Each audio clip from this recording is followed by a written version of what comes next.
Bonjour à tous, je suis ravie de vous retrouver aujourd'hui. Cette vidéo s'adresse à vous si vous êtes Scorpion, si vous êtes ascendant Scorpion ou si vous avez votre signe lunaire en Scorpion. Alors, on y va pour vous les Scorpions. On va regarder l'énergie qui vous entoure concernant votre vie émotionnelle et sentimentale. Alors, on a ici le fait de une énergie qui vous amène à aller chercher une forme d'équilibre, une énergie qui vous amène à assainir quelque chose, que ce soit en vous, par rapport à vous-même, ou que ce soit dans le cadre d'une relation.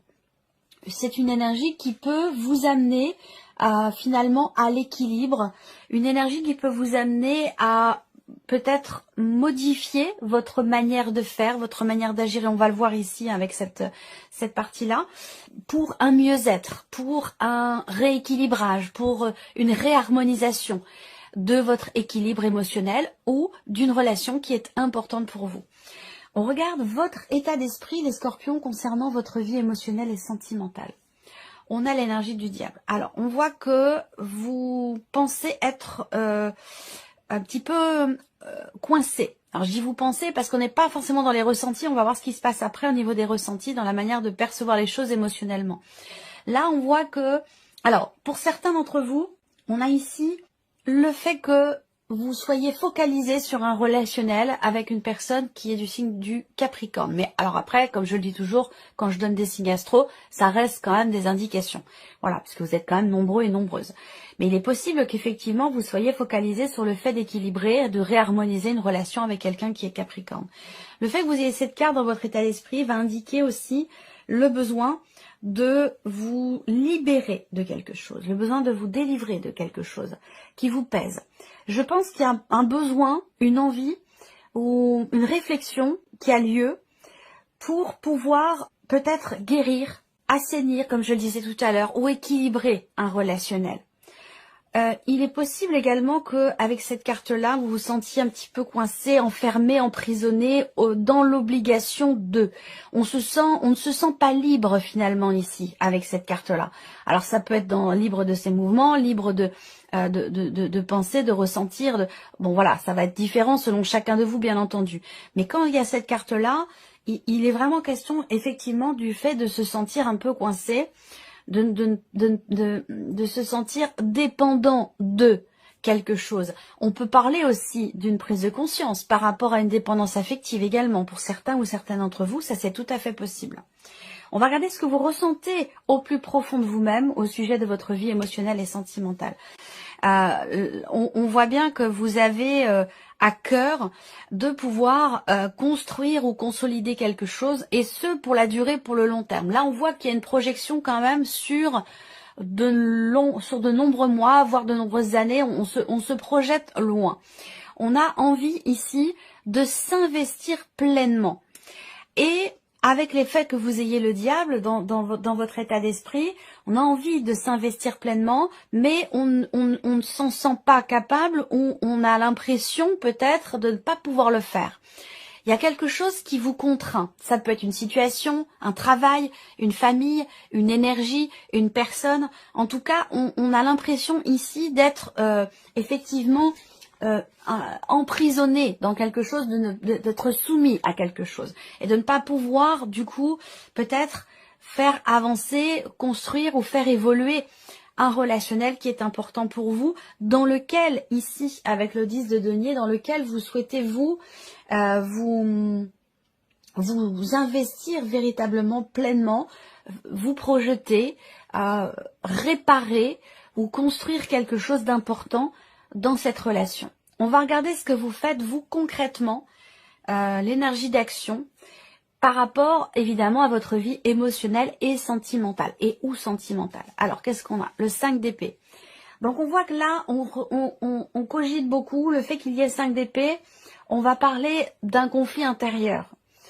D'une certaine dualité ou d'une certaine contradiction. C'est-à-dire que là, vous voyez, vous vous sentez contraint ou soumis, contrainte ou soumise, ou avez l'impression de peut-être de manquer de liberté quelque part, et en même temps, vous voulez vous engager, vous investir pleinement. Donc on est effectivement là dans une forme quelque part de dualité. Donc il va s'agir ici, grâce à l'énergie qui vous entoure, d'aller chercher l'équilibre, d'aller chercher le juste milieu. Je pense que là, en fait, la dualité, la contradiction, elle peut se situer sur, effectivement, bien sûr, deux opposés, mais sur le fait de ne pas forcément aller forcément complètement dans un sens ou complètement dans l'autre. Il y a peut-être cette idée-là d'aller chercher quelque chose de juste, quelque chose d'équilibré. On va voir, on va développer le tirage par rapport à la personne qui est en face de vous. Mais l'énergie qui vous entoure vous amène en fait à doser, à mesurer et à trouver quelque part un juste équilibre, à trouver un juste milieu. On va regarder l'énergie qui entoure la personne qui est en face de vous.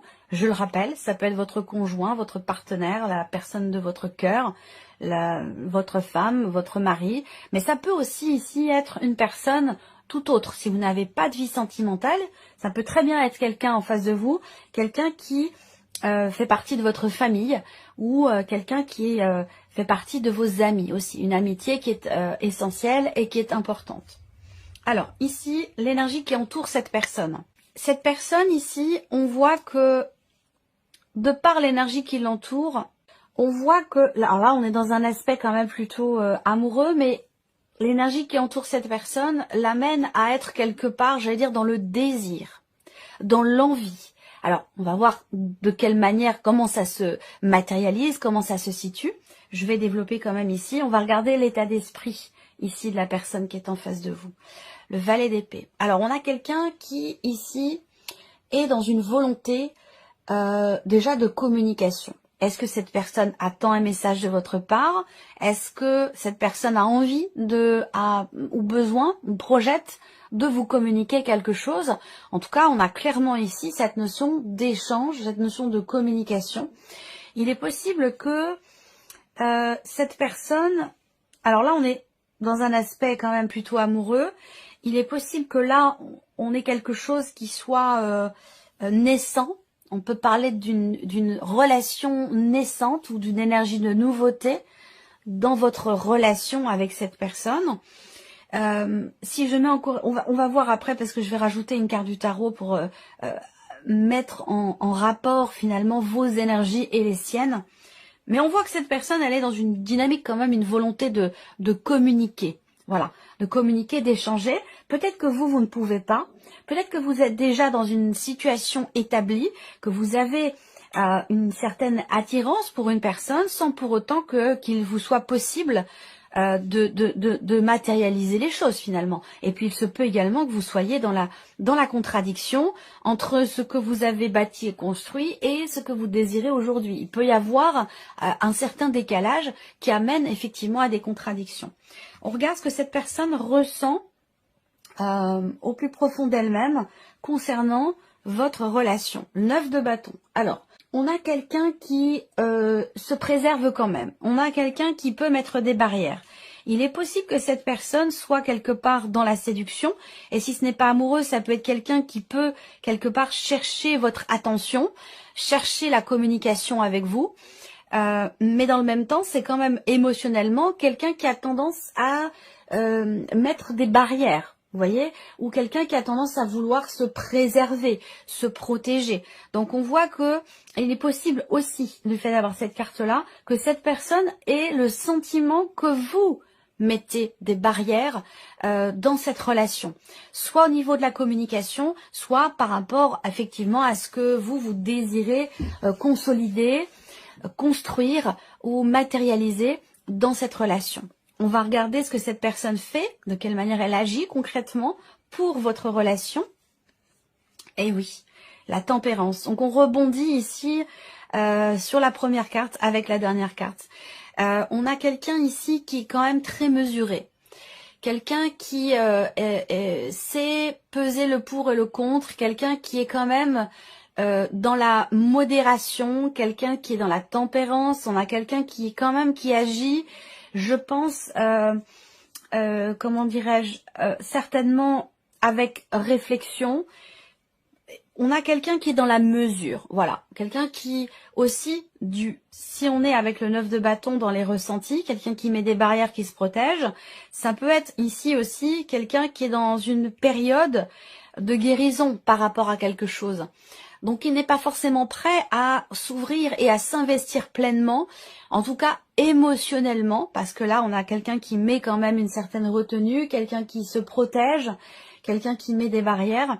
Donc la raison, c'est peut-être parce que c'est quelqu'un qui est en cours d'acceptation, en cours de guérison par rapport à quelque chose de particulier. On va ici ajouter une carte du tarot par rapport à vos états d'esprit respectifs et on voit ce que ça donne quand on les met ensemble.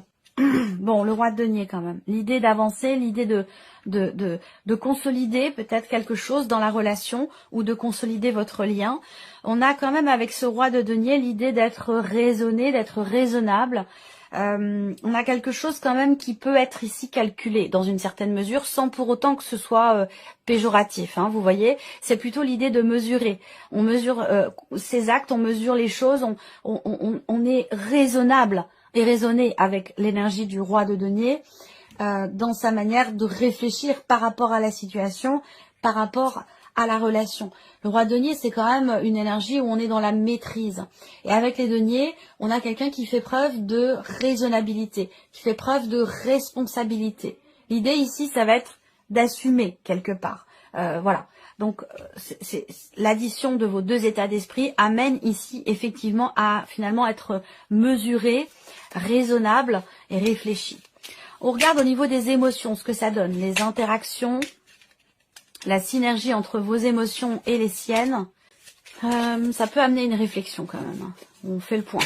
On fait le point, on réfléchit. Là, on voit que, voilà, il y a quelque chose qui est problématique là au niveau de la communication. On a une non-expression ici de ce qui est réfléchi, analysé, structuré dans la tête. On voit bien que là, c'est surtout vous, hein, de votre côté, avec le 5 d'épée, on voit bien que vous avez du mal à structurer votre esprit, votre pensée, concernant cette relation, concernant la situation ou dans l'idée de la faire évoluer. Là, on voit que sur un plan émotionnel, on a deux cartes d'épée. Ça veut dire que là, le mental prend le dessus sur les émotions. Et ça peut correspondre aussi, là, à ce que je disais tout à l'heure, où on mesure, on réfléchit, on analyse, on fait preuve de maîtrise, de raisonnabilité, de responsabilité. Donc au niveau émotionnel, là, dans ce qui est ressenti, on met tout de suite quelque part aussi peut-être une barrière avec le mental, dans le sens où là, on a le fait d'être touché par soit une problématique de communication dans cette relation, soit par le fait qu'il y ait une communication qui soit rompue. On voit que là, comme je vous l'ai dit tout à l'heure, la personne en face de vous, elle a à l'esprit quand même cette énergie de communication. Donc soit c'est quelqu'un qui attend que vous lui parliez, soit c'est quelqu'un qui projette de vous écrire, de vous envoyer un message ou de vous exprimer quelque chose par rapport à ce que cette personne ressent aussi dans la relation. On va regarder la sphère de l'action justement ici et voir la synergie entre vous et cette personne dans vos manières respectives d'agir pour cette relation. Quelqu'un en face de vous qui relativise beaucoup, alors que vous êtes beaucoup dans le mental par rapport à la situation ou concernant la relation. Bon, alors, dans l'action, on est avec le 6 de coupe. Donc, l'idée quand même ici, c'est que de par ce que vous faites l'un et l'autre, concrètement, eh bien, ça va certainement vous amener à vous réconcilier. Ça va vous amener à, ici, un mieux-être. En tout cas, cette personne est dans une dynamique, hein, clairement, d'action pour un mieux-être, pour un rééquilibrage, pour une guérison, pour un pardon, pour une acceptation. Et je pense que c'est quelqu'un qui est prêt à la communication, même si sur le plan émotionnel, cette personne en face de vous, elle peut être un petit peu sur la retenue. Dans l'idée ici, c'est que vous allez vers, de toute façon, avec le 6 de coupe, une belle énergie parce que il est question de pardonner, il est question de faire la paix, il est question de retrouver une relation équilibrée, sincère, simple, et retrouver quelque part une certaine complicité dans ce qui est partagé avec cette carte-là. Mais je pense que ça viendra plus quelque part de la personne qui est en face de vous, puisque vous êtes quand même beaucoup dans le mental, vous vous sentez coincé, et il peut y avoir ici, comme je le disais tout à l'heure, une forme de contradiction, de dualité en vous. C'est la personne qui est en face de vous qui va venir vers vous pour certainement rééquilibrer les choses. On va terminer avec un petit message ici. Alors ici, première carte, chiffre 1, qu'est-ce qu'on a ici? Je suis responsable de mes actes, mais pas des sentiments que je fais naître en toi, en l'autre. Quand je culpabilise et que j'endosse toutes les fautes sur moi, je prends conscience que je n'ai en réalité aucun pouvoir sur personne. Je ne suis responsable ni du bonheur de l'autre, ni de son malheur, même si il ou elle se plaint du contraire. Voilà pour cette première carte, ce premier message. Ici, deuxième carte, chiffre 2, on a « Je dois donner mon accord pour que les réflexions de mon entourage qui me touchent deviennent réelles. Toute ma vie, j'ai le choix entre deux situations. Être d'accord avec ce que ma famille dit de moi et leur rester fidèle comme un enfant, ou les remettre en question et me libérer de leur jugement pour vivre ma propre vie. » Et la troisième carte, le chiffre 3, on a ici « Je me protège de mes jugements qui me font me sentir mal. » Je prends conscience que tous mes jugements sur moi-même ont peut-être grandi en moi comme une graine qui ne m'appartient pas. Quand je me dis « je suis nulle », par exemple, comment puis-je être sûre que cela vient de moi?